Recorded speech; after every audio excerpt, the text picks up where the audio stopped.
अब भोपाल से मिल रही बड़ी खबर, जहां पर तेजी के साथ डेंगू का संक्रमण भोपाल में बढ़ रहा है। पिछले 4 सालों का रिकॉर्ड डेंगू ने तोड़ दिया है।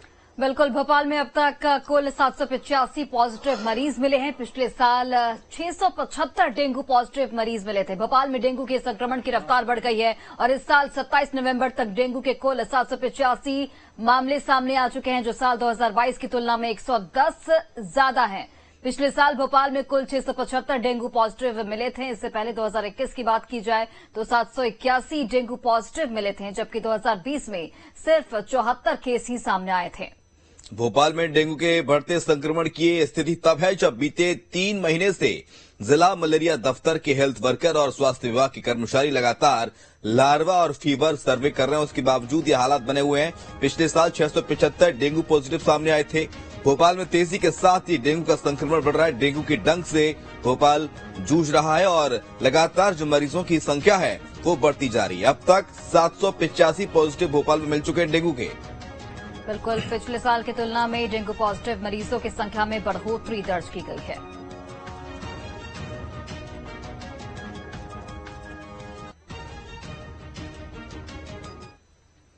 और चलिए अधिक जानकारी के साथ सहयोगी गौरव इस वक्त लाइव जुड़े हुए हैं, सीधे उनका रुख करते हैं।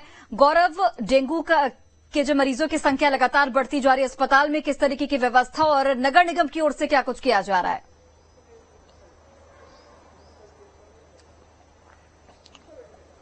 देखिए, बिल्कुल इस बार नवंबर तक 785 डेंगू के मरीज राजधानी भोपाल में मिल चुके हैं। अपने आप में ये 4 साल का रिकॉर्ड टूटा है, क्योंकि इससे पहले अगर मैं बताना चाहूं आपको तो 2019 में करीब 1800 के आसपास डेंगू के मरीज मिले थे, लेकिन उसके बाद जो डेंगू के मरीजों का आंकड़ा था वो धीरे धीरे कम होता गया। लेकिन एक बार फिर डेंगू ने अपने पैर जो है वो पसारना शुरू कर दी है। सबसे हैरत की बात इस बार ये भी है कि नवम्बर तक डेंगू के मरीजों के आंकड़ों में कमी आती थी, लेकिन इस बार डेंगू के मरीज लगातार मिलते जा रहे हैं। ऐसे में जो प्रशासन है वो भी सख्ते में है। वहीं अगर मैं बताना चाहूं, सितंबर से ही ये स्थिति उत्पन्न होना शुरू हो गई थी, लेकिन उसके बाद भी हालातों को संभाला नहीं गया और नतीजा ये है कि लगातार डेंगू के मरीज अभी भी बढ़ रहे हैं। फिलहाल अगर हम अस्पतालों में देखें तो अस्पतालों में भी डेंगू के मरीजों की लगातार जांचें की जा रही हैं। भारी भीड़ मरीजों की अस्पतालों में देखी जा रही है। 21 भारी संख्या में जो टेस्ट डेंगू के वो भी लैब में किए जा रहे हैं। अभी तक कई सारे ऐसे टेस्ट जो पेंडिंग पड़े हुए हैं। ऐसे में अस्पताल प्रशासन के लिए या कहे शासन के लिए भी ये एक बड़ी चुनौती बन गया है, क्योंकि इतने ज्यादा भारी संख्या में जब टेस्ट हो रहे हैं तो उसमें पेंडेंसी काफी लंबी हो रही है। वहीं अगर नगर निगम की बात करें तो नगर निगम का साफ तौर पर कहना है कि लगातार उनकी तरफ से कार्रवाई की जा रही है। घर घर जाकर वो जांच कर रहे हैं और कहीं भी अगर डेंगू का लार्वा अगर मिलता है तो तत्काल स्पॉट पर कार्रवाई भी की जा रही है।